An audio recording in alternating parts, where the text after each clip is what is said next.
So, recently I've been reading the book Promethean by Jason Rezajojani, and it's a very interesting book. There's a lot of parts in it that I agree with, and there's a lot of parts in it that I strongly disagree with, so don't take this as a broad strokes recommendation or a broad strokes endorsement, but there are some parts of the book that round out several theories that are very important and provide a good, intuitive conclusion for certain other theories, and today I'd like to cover the theory in Decline of the West, Oswald Spengler's book Untergang des Abendlandes.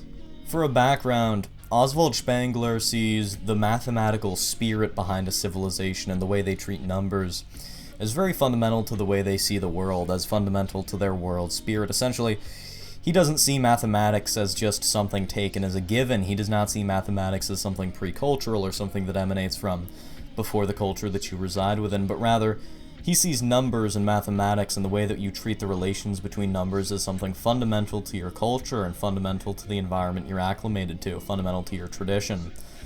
And he says, speaking of the Faustian Western society, that the Western soul in the persons of Descartes and his generation discovered a notion of number that was a child of a passionate Faustian tendency towards the infinite. Number as pure magnitude inherent in the material presentness of things is paralleled by numbers as pure relation. And if we may characterize the classical world, the cosmos, as being based on a deep need of visible limits and composed accordingly as a sum of material things, so we may say that our world picture is an actualizing of an infinite space in which things visible appear very nearly as realities of a lower order, limited in the presence of the illimitable. The symbol of the West is an idea of which no other culture gives even a hint, the idea of function. And what is he saying there? Well, essentially what's being said is that the unique property of the Faustian mathematical spirit, of the Faustian culture with regard to numbers, is infinity, unbounded sums, the infinitesimal, and he mentions at the end function. Function being the sort of mathematical operation, the mathematical category that permits for infinities, that permits for working with infinite sets, that permits for working with infinite sums in useful ways, in ways that you can derive useful properties from. And he contrasts this with the classical civilization, which had no concept of this sort of infinity, of the unbounded or of the infinitesimal. They only had concepts of material mathematics. They had no abstract algebra like we do. They had no infinitesimal calculus as we do. They had no power above 3 because there was no fourth dimension, and they could not express an object that was in a power above the amount of dimensions in the physical world, because their mathematics relied on the physical world. It relied on what they could see. And ours is fundamentally different from theirs. Ours is different in many ways, and that's a very, very important thing to take away from the book, but the other very, very important takeaway is the difference between a culture and a civilization to Oswald Spengler. And he says, in Decline of the West, the civilization is the inevitable destiny of the culture. And in this principle we obtain the viewpoint from which the deepest and gravest problems of historical morphology become capable of solution. Civilizations are the most external and artificial states of which a species of developed humanity is capable. They are a conclusion, the thing become succeeding the thing becoming, death following life, rigidity following expansion, intellectual age in the stone built, petrifying world city following Mother Earth, and the spiritual childhood of Doric and Gothic. They are an end, irrevocable, yet by inward necessity reached again and again. And that's an even more flowery passage, but basically what's being said is that you can split a society, say the Faustian, the Western, or the classical, or the Arabian, into two broad categories, into two broad stages. The first half is the culture, the cultural stage. And this is an era where people are concerned with abstract concepts, philosophy, art for art's sake, what's internal. And civilizations, the second half of a culture, the second half of a society, rather, are the section of that society that's focused on practical things, on pragmatic things, on material things, and that want to further things that are tangible to an extent. Now, one example that he uses, and this is indispensable, is the example between Greece and Rome, both within the classical culture, but he identifies Greece as the cultural phase of that society and says that essentially all of the philosophy and art present in the classical civilization were made and developed in Greece. He goes as far as to say that no good philosophy and no art came from Rome. which is a pretty extreme statement. But he says that corollary to that, Rome instead had a strong obsession with economy, with expanse, with imperium, with power. And all of these things gave it the definitive property that it had. However, they were not defined solely as cultures or civilizations. Both stages were tinged with the classical culture. Both stages were tinged with the classical society at large. And it's the same for the Faustian. The Faustian culture that we see, that Spengler believes began around the 10th century AD, that Faustian culture is beginning to near its end. In Spengler's view, we are now beginning to reach civilization. We, the Western Faustian culture, are reaching the point where we are no longer thinking in terms of abstracts. We are no longer thinking in terms of art. We're no longer thinking in terms of great philosophy. We're thinking in terms of expansion and power, practical things, pragmatic things, and expressing our eternal world picture, our eternal world soul, through the civilizational pragmatic lens instead of through the former, more artistic and abstract lens. So that brings us to an inevitable next step, which is, as Spengler predicts it, and he's right, we are now in the civilizational stage of this society. And we can look back on the past few decades and see how things have changed. We can ask ourselves, how are things changing now that we're in this separate stage of our society? And there's a couple conclusions that can be made, but broadly, in terms of the way people have been feeling, the way people have felt about the future since our transition into a civilization, sometime as early as Napoleon and as late as today, perhaps. What changed, and what changes can we see occurring? What can we predict for the future? Well, I would say that among various things, that one of the big changes in our civilization from our culture is our obsession with technology, science fiction, the way people interact with the world, and the way people feel about the future of technology, the universally positive ascription that we give to technological innovations and technological changes. And this brings us to a very interesting point that I think Prometheism by Jason Giorgiani rounds out. I think that the theories in that book help round out this relationship of Faustian civilization to technology. Because really, think about it. What is Faustian civilization defined by? In terms of mathematical spirit, it's infinity, it's the unbounded, it's the infinitesimal, it's the function. And that expresses itself elsewhere, say, in Gothic cathedrals, the architecture form that Spengler analogizes to Faustian society. In that case, through massive expanse, through large buildings, through internally large structures as well, and through somewhat undifferentiated decorations within the architecture. And how do we analogize that to the way we're going to treat our civilization, the way we're going to treat not our culture, not our society qua architecture, qua art, philosophy? How are we going to treat our civilization in terms of real pragmatic change, the period in our society where we enact real change, where visceral, pragmatic stuff starts to be affected by our eternal world spirit? Well, the highest expression of the Faustian spirit of the unbounded and infinity is conquest, is manifest destiny, is pursuing the ultimate, not colonization, but reaching across the cosmos, reaching across the planet, reaching across everything accessible and expanding as far as we can and conquering infinity, holding infinity in our hand as a civilization. And the way that we seem to do that, and the way that we seem to fetishize doing that through science fiction, is with technology. Of course, every civilization has certain fantasies, and certain flawed fantasies indeed, about technology. However, I do think it's correct to say that Faustian civilization inevitably will manifest a sort of technology that expresses our ultimate civilizational duty, our ultimate civilizational goal, in allowing us to, if not conquer, grasp the cosmos and the infinite. Perhaps not space, but at the very least conquer some sort of infinite, conquer some sort of infinitesimal, and presumably that would include space. I'm not making any strict, hard and fast predictions, though. And what technology do we see developed? What technology do we see people predict for the future? Well, when it comes to Western civilization, it tends to be GRIN, genetic engineering, robotics, information, and networking. But broadly speaking, that can be expanded into bioengineering, biotech. It can be expanded into machine learning, which includes artificial intelligence and some other algorithms to automate previously exclusively human sorts of labor.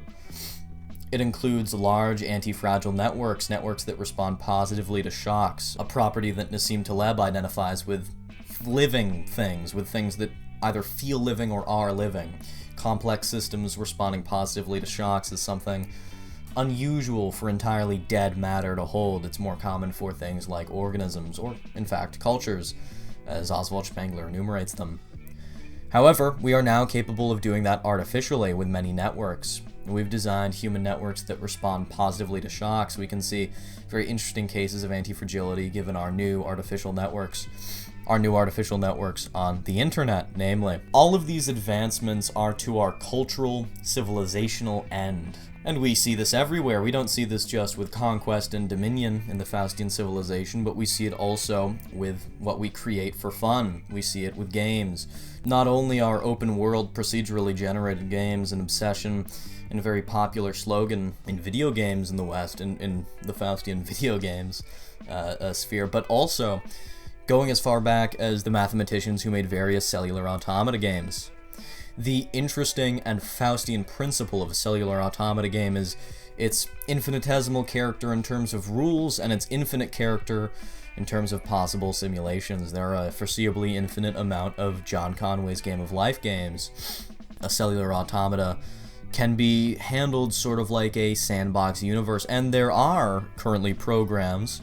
There are interesting programs that are developed to essentially approximate a set of toy universes, a set of rules artificially generated according to chaos theory and according to functions that play well into chaos theory, allowing for unpredictable and very complex, emergently ordered universes to emerge out of procedurally generated rules. This is another expression of the Faustian instinct for the infinite, not just to conquer the infinite, but to create the infinite. And this brings us to another important section. How do humans relate to technology? It's very obvious that we're developing all of these different technologies, of course not just cellular automata, but bioengineering, strong artificial intelligence, things like that. It's very obvious that we are going to develop them, or at least that there's an impetus to develop them, and the question becomes how humans relate to them, which is a much more interesting question. And this brings us back to Heidegger. An important one of the intellectual influences for Giorgiani in Prometheism. And we see a couple very interesting pronouncements about technology, the first of which being that technology is ontologically prior to science. Now, what does that mean? Well, you can take it to mean that instead of the common idea of science providing theoretical information, of theoretical inferences, and technology being developed as a result of that theory, instead, as Heidegger sees it, technology is prior to science, and science is the latent rediscovery of the consequences in legible format of those different technologies. And this is very interesting. The implication here is, in some sense, obvious, that technology is prior to science insofar as science is predicated on observation, and observation is predicated on technology. That's somewhat obvious, but Heidegger here is making a more pithy, a deeper claim, an ontological, paradigmatic claim about science as dependent on the technologies that it emanates from. That is to say, he views, say, the microscope as the progenitor of the atom. He views the atom and those sorts of worldviews, the cell, the atom, the quantum particle, the quantum point particle, as results of technology such as the microscope. The microscope is predicated there not just because of the sort of observation it provides, but because in his view, science is a grasping of the world. The data, really, for science is already there. If the data is collected, then all of the information is there.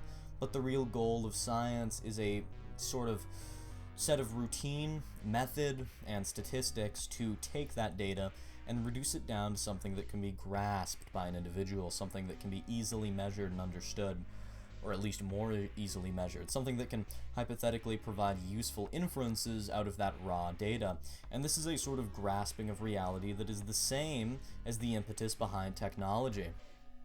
And Heidegger sees that similarity runs very, very deep. So really here the consideration is not of science, the consideration is exclusively for technology. And returning back, how do humans relate to this technology which is prior to science? Well, in Heidegger's view, humans are defined as dasein. You see, in Heideggerian thought, humans are not simply like every other animal. There's a unique sort of being that humans have. We have a unique being there, is what dasein means. Sort of a clunky translation, but essentially the idea is we are not just within ourselves, as every animal is, but we are predicated necessarily on elements outside of ourselves. Take, for example, our language. A human without a language is anthropologically shaky ground. That may not be considered a human, especially because a human without a language likely could not be in a culture, which would make it even more shaky ground for if you consider that a human. And in that case, it's very obvious to see. Language is predicated on something outside of the individual, what Noam Chomsky calls E-language as opposed to I-language. That is external language as opposed to internal language. So, in some sense, that's obvious. Humans are predicated on that language to an extent, at least to have the community, and that's outside of themselves. But, again, it runs deeper than that. Take the community. The community, in some sense, is a reflection of many, many properties which endow humans their unique characteristics. The relationship of the margin to the center, for example, something we apply everywhere, is a consequence of the way that we interact with the community, something else outside of ourselves. And take that general category of the relationship between the center and the margin, the center and the periphery. That's reflected in many circumstances. Of course, hypothetically, this could emerge in many early proto-human circumstances. Say, these proto-humans have just killed an animal, and they're all congregating around it to eat it. That's the relationship between margin and center. The animal is the object of shared attentionality. And shared attentionality is another feature of us that's biologically embedded through something called mimesis, sort of mimicry. That shared attentionality is another definitive factor of humans, something that is dasein. We are, in some sense, outside of ourselves. Without any of these, without the culture, without language, without logos, politics, without religion, another aspect of this, or at least religious worship, and without shared attentionality, we would not be anthropologically human. So really, Heidegger is correct. Dasein, being there, the unique sort of being endowed into humans, is predicated on something that's not just within us, as it is for animals. We're predicated to an extent on something outside of us, on something outside of ourselves and beyond ourselves. And there's a very interesting consequence of this. The question we're answering, what is the human relationship with technology? Well, now it's become somewhat blurry. At what point does dasein end and prosthetic technology begin? Well, really, it's sort of one continuum. The external of a human and the prostheses made for humans by humans are really part of one undistinguished dasein, which is very, very interesting. There's lots of complicated implications of that. That is to say, the technology we create, the foundation of the technology that we create, is definitive of us, and we are definitive of it. That's an interesting sort of what Derrida would call a coherence in contradiction. And this brings us to a very interesting other consequence, which is that Heidegger believes that this technology somewhat threatens to dehumanize humans, or in Giorgiani's terms, give them the power to become superhuman. Giorgiani says, we are not just the recipients of this gift of dasein, namely techne, which is Greek for art or craft, but also truly the children made in the divine image of the god Prometheus. Now, that's a sort of esoteric way of phrasing something that essentially he refers to later and saying, technologies are developing in ways that will allow for a total fusion of man and machine and the abolition of the distinction between what grows organically and what is made mechanically. Now, this is a very interesting quote, and I want you to stick with it. It may sound very sort of Luciferian and Whiggish on the face of it, but really it can be derived easily. It can be derived relatively easily from Heideggerian thought and this idea of dasein. Because the consequence here is not that man is becoming less human by integrating with that technology, by integrating with that techne, but in fact that it's a natural expression of human dasein, of our twofold essence, the essence on the one hand of being within, and the essence on the other hand of being outside and being ahead of ourselves, being to an extent in the community, being to an extent in, the headspace of the religious worship that we engage in. All of these different discursive spaces that we engage in, and in doing so externalize ourselves, are things that are truly very human. They're not any less human than our body. They're not any less human than our soul or brain. And in this sense, reconsider his claim that technologies are developing in ways which will allow for man and machine to fuse with one another. I do recall, I think that Elon Musk at one point referred to computers and phones as essentially prosthetic in this regard, and furthermore referred to a corporation as a cybernetic collective of humans and machines, and really, these are very, very true claims. These are expressions of a sort of life, and in the case of humans with cell phones, exclusively human life, a sort of human life that is contingent largely on prosthesis, and as we see from Heidegger, human life in general is contingent on prosthesis, on externalizing, and on technology. So really, the fusion of man and machine is not an abolition of the human. It's only the abolition of the distinction between what's organic and what's mechanical. Now, while this may call to mind images of H.R. Giger, images of human-machine combination, really, I'm not making a claim that extrapolates that far out. For now, we can make the claim that humans, in engaging with companies, a sort of cybernetic collective, or humans even engaging with social media, television, their phones, their computers, are forming a sort of new orientation, at the very least, an orientation that's a repetition of that dasein, the definition of humans as being partially placed outside of themselves. And in that case, we can accept that the human relationship with technology is not the relationship of someone to an external thing or even to an alien thing. It's the relationship of someone to a prosthesis of themselves, and that's a very interesting circumstance, that the artificial things we craft are a necessity for our being to an extent. And now, while this may sound like it provides an exclusively positive projection and image of our future as a technological species, as a species defined by prosthesis, that is not to say that technology is always good. This is not a worship or a fetishization of technology. This is not a, Reddit tier sort of tech worship. Instead, there are multiple sorts of technologies enumerated by Heidegger and Heideggerian philosophers. Heidegger himself, though, enumerates this quite strongly, these negative technologies, and the one that Heidegger spends a lot of time dealing with is the age of the world picture that he talks about. And this is partially because he was in Germany during Nazi Germany, at the period during which the TV was invented, also in Nazi Germany. And he was really attached to this, he was really interested in this.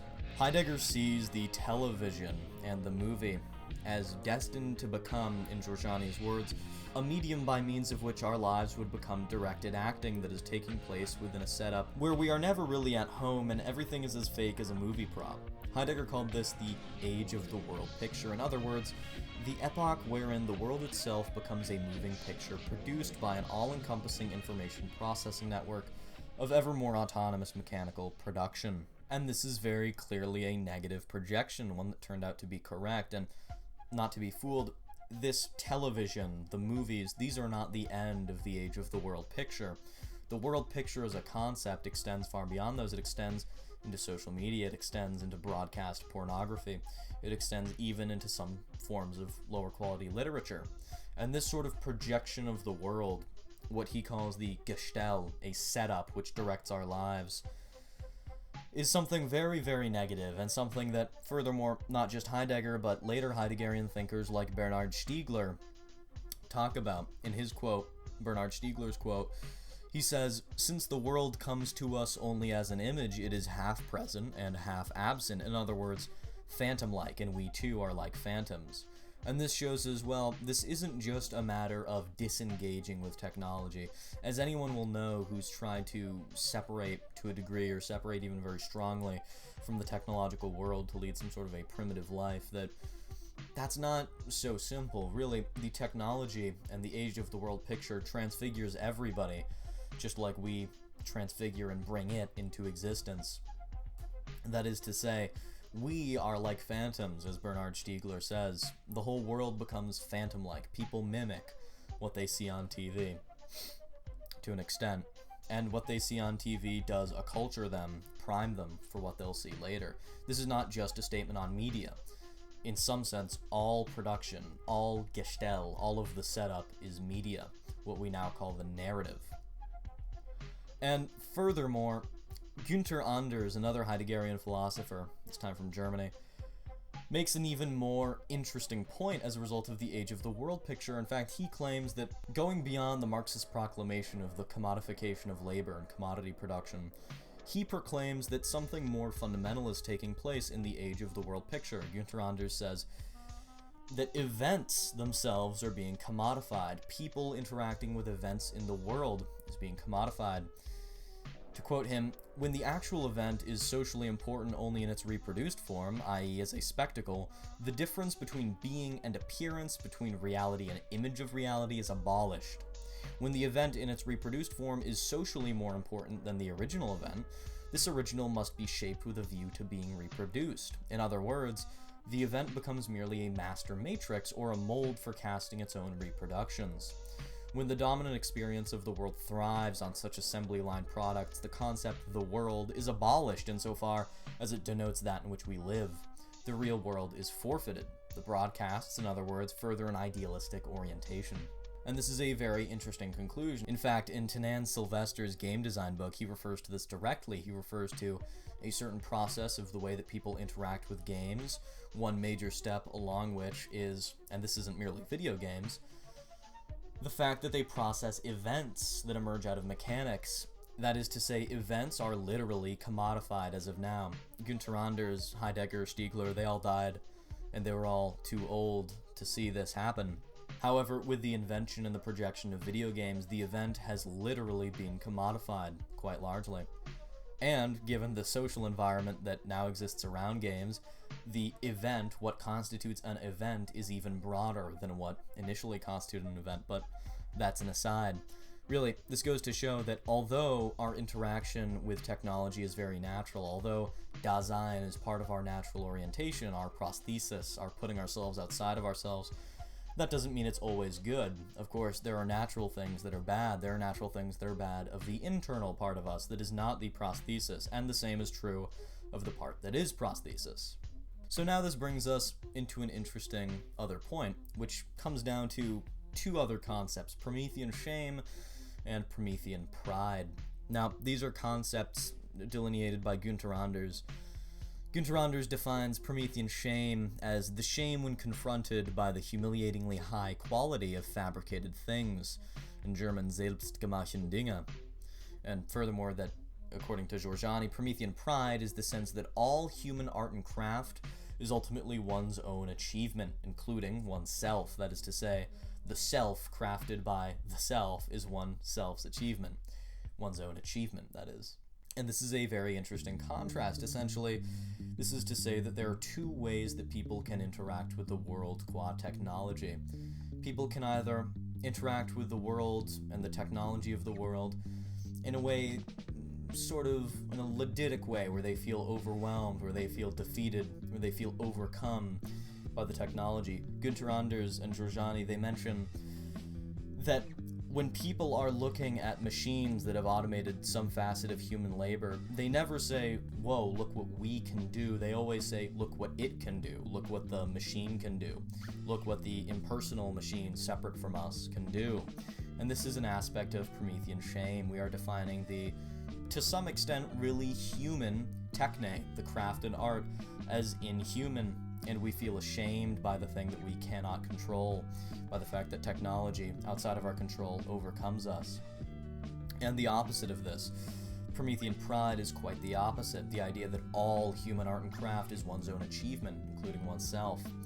And Giorgiani will advocate for Promethean pride. Giorgiani argues that the natural conclusion of Promethean shame is reification and objectification reaching a new level, not just quantitatively, but in terms of a qualitative transformation.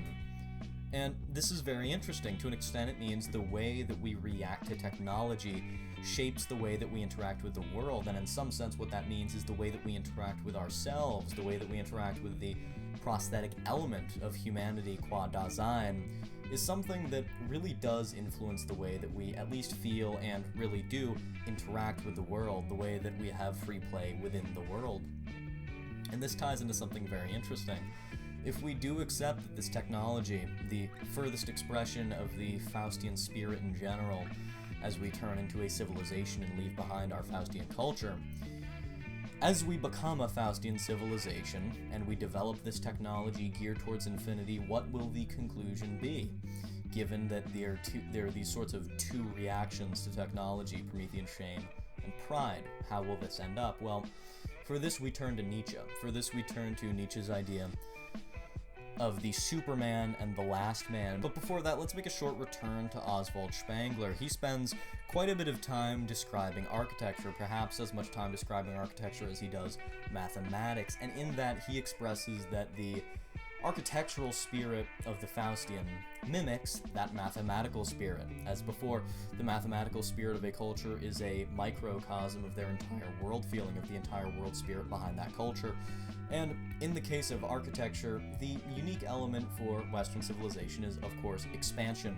Very broad spaces, as mentioned before. Cathedrals, the Gothic cathedral for Spengler, with its arched buttresses, with its all of the architectural elements that go into constructing a Gothic cathedral mimic that sense of the infinite and the infinitesimal, and the fact that there is an infinite amount to be conquered, there's an infinite amount to discover. And furthermore, when it comes to architecture, typically, as we saw in Rome, you see it's left behind. You see that, take with Rome, virtually, as Spengler says, no good art came out of Rome, and their architecture was no different. Their architecture was, in nearly every case, a redoing of the Greek architecture. That is to say, classical architecture stopped developing at the point where their culture turned into a civilization.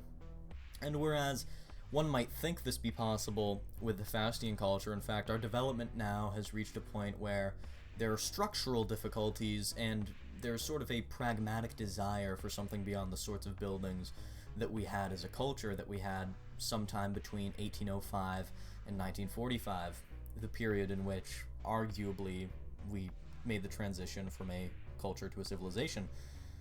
We now build buildings, we now make structures that do not fit the sort of architectural limits that we had back then, and as a result, there are many movements of architectural futurism, two very important ones mentioned in Giorgiani's book being Hugh Ferris and Sid Mead's architecture. So I'll present some of it here and just think, does it look inhuman and soulless? Well, in some sense I understand that. There is a lot of modernist architecture like brutalism which really is inhuman and soulless, and as you look at that, you may think it's bankrupt of all societal backing, it's bankrupt of all cultural backing, the way that one might expect brutalism is. However, really, I would argue that Hugh Ferris and Sid Mead's architecture, as Giorgiani argues, are expressions of the civilizational expression of our eternal Faustian world soul. That is to say, the cultural expression in terms of architecture was one thing, and it has evolved through Hugh Ferris and Sid Mead into this other thing. Their architecture equally well expresses infinity. It equally well expresses the infinitesimal, our feeling of the world as something very broad to be grasped and culture to hold in our hand. And Hugh Ferris and Sid Mead do indeed give that feeling of holding the infinite in your hand. They bind the infinite. And as Spengler said of architecture, Gothic cathedrals and Doric temples are mathematics in stone. In the same way, Hugh Ferris and Sid Mead's architecture are mathematics in stone applied to our civilizational phase. And after that short detour, let's return. How do Promethean shame and Promethean pride relate to Nietzsche?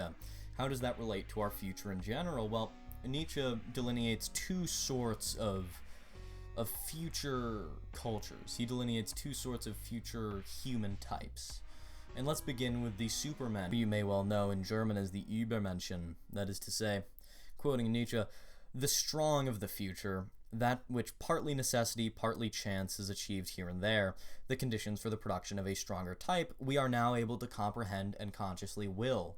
We are able to create the conditions under which such an elevation is possible. Such a task would have to be posed the more it was grasped to what extent the contemporary form of society was being so powerfully transformed that at some future time it would be unable to exist for its own sake alone, but only as a tool in the hands of a stronger race.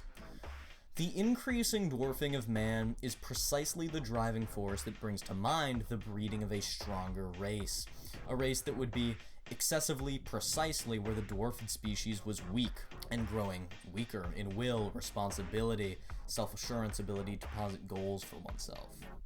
Now, what is that to say? Well, Nietzsche is identifying essentially that with this post-human future, with the transfiguration of society as presumably a result of technology, there will be two sorts of latent reactions that people have, and one of them will be what he calls dwarfed man, what he later calls the last man, the sort of man who engages exclusively in, quoting him, everything Nietzsche finds most despicable about merely human beings, namely their propensity to seek comfort above all else, complacency to the point of refusing to strive for any higher goal, thoughtless conformity with the expectations of the masses, and persecutory suspicion of everything exceptional and everyone who stands apart and alone. That is for Nietzsche the expression of the negative consequence, the sort of person who responds negatively to this future, to this Promethean post-human future, as a result, presumably, of our inevitably advancing Faustian technology, as a result of our, of course, Faustian civilization. And on the one hand, that's very obvious. We're starting to see this already. It is already becoming more and more common for people to somewhat check out of society, to not strive for any higher goal, to have thoughtless conformity, persecutory suspicion of everybody exceptional, to seek comfort above all else. Those are things that we see very readily in modern society, and some might argue that we have already reached the point of the last man, that there are last men presently around. There are people who live according to these and only these precepts. However, Nietzsche does not end there. He also provides those supermen, as we gave earlier, and essentially those are people for whom this expectation is not taken. The expectation of the last man is abandoned. And essentially, that will of the superhuman is the thing that differentiates them. They have a will to power. And that division is an inevitable reflex of Promethean shame and Promethean pride. Really, this is, to some extent, a transhuman vision that Nietzsche has, a vision of the future where some check out of technological progress. Some people see the inevitable Faustian civilization reaching its conclusion, grasping its hand around the infinite, and they decide to check out. They are ashamed of the fact that they themselves are perhaps not in complete control of that grasping of the infinite. The ego overpowers dasein. The ego overpowers the instinct to place one outside of themselves.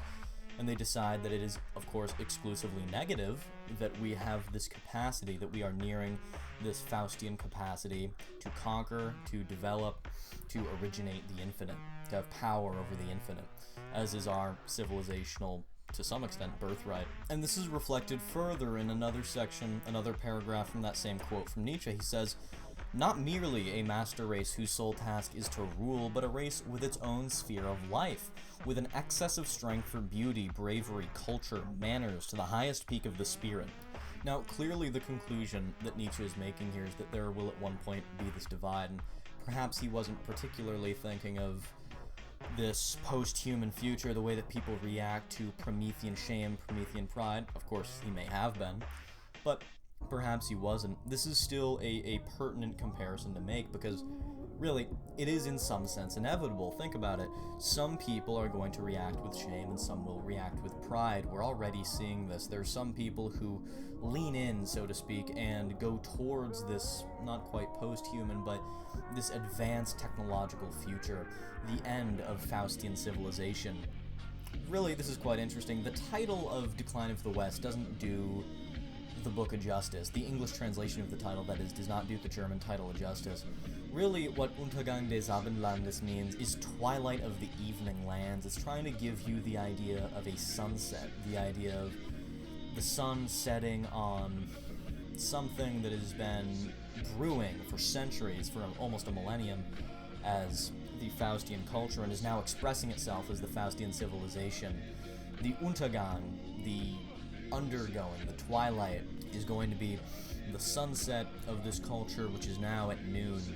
And it's very interesting. I learned from John David Ebert that he thought of this while the Titanic was sinking, that he thought of this title in the exact year that the Titanic sank. And it's very interesting because, to some extent, what it feels like is he may have been presented with the overwhelming technological sort of transfiguration that one gets when seeing something like the Titanic fall, the idea of humans controlling, having a decent amount of power over nature and expressing it in ways so titanic that perhaps it's a little bit opaque as of usual. But when something goes wrong with the Titanic, the degree of Leviathan that's there becomes so obvious, and the degree of power that we have becomes very obvious and maybe overwhelming. And that he chose a sunset to represent that sort of feeling is very interesting to me. It describes this very well, however. Some people will inevitably want to see a strong, beautiful sunset of the evening lands of the West, of the Faustian civilization.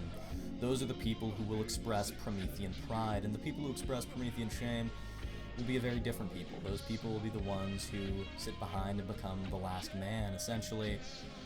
There's a lot of debates on meta-ethics, things like utilitarianism, and one rebuttal I hear to utilitarians relatively often is, well, the society that makes people the most happy is just a massive opium factory, right? It's one where everyone's constantly doped up, everyone's taking fentanyl, just enough not to die, but really, it would be unfortunately inevitable that, in some sense, that is what would come out of this circumstance where humanity is cleaved into two sectors, cleaved into the prideful and the shameful, where, really, what are the ones on the bottom to do other than to hit that sort of utilitarian mark of constant dopamine?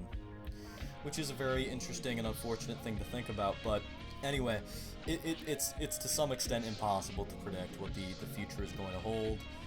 I think there is a decent derivation to be made that Nietzsche was correct. There will be last men, there will be supermen. I think there's a decent point to be made that Günther Anders was correct, that these two emotions are diametrically opposed, and they are going to be the two natural reactions to our Promethean future, shame and pride. Controversially, I do hold to Heidegger's views of technology as technoscience and humanity as dasein, more controversially. And I do think that the Faustian mathematical spirit, the Faustian world spirit combined with us being on the precipice of transforming into a civilization from a culture will be one of the forces that provide the impetus for this sort of technological shift to be made, because there were various motivations in the past to develop this sort of technology, but there's something incontrovertible and obvious about the Faustian spirit for infinity and the Faustian desire to conquer, the Faustian desire to grasp the infinite and to understand the infinitesimal, that will seemingly, it would be impossible for that not to result in a sort of combination with technology that really reaches those ends. And I'm, in some sense, the correct word is optimistic about the future of Faustian civilization, about the capacity that Faustian civilization will have to reach its telos, to reach its natural inborn ends. And I think it's to some extent inevitable. No matter how much the Promethean shameful feel negative about that future, no matter how much they feel inferior to machines, and no matter how much they hold persecutory suspicion of everything exceptional and everyone who stands apart and alone, those with Promethean pride, people like Peter Thiel, people even like Elon Musk, I mean, I don't like to be a Redditor, but even people like Elon Musk, who very clearly have this appetitive goal, this appetitive telos towards something greater, towards something that really is the expression of the Faustian civilization, they cannot really be halted, and that's sort of what it all comes down to. It comes down to will to power, and those who have power will tend over time to represent a greater and greater proportion of nature. Take for example, I don't know, like guns. If every country, when guns were invented, had decided that they'll just not use them because they're too dangerous, then whoever decided to use them first would easily conquer all the others. That's the will to power. That's the expression of will to power. No matter how much there's a sort of non-powerful, say, ethical, no matter how much there's some sort of subterfuge going on, no matter how much there's a patina of peace going on, whoever has power, no matter the circumstances, the person who drives the future. Whoever has power is the person who will continue to approximate the greatest amount of nature. And this is true for the Promethean prideful as well. They are the natural inheritance of the Faustian civilization that's coming, of the Faustian civilization that arrived sometime between 1805 and 1945, sometime in that general time between Napoleon and the death of Hitler. But anyway, that's going to be all for today. A little bit more of an esoteric video, of course. But cheers. Have a good one. Another one tomorrow. Base.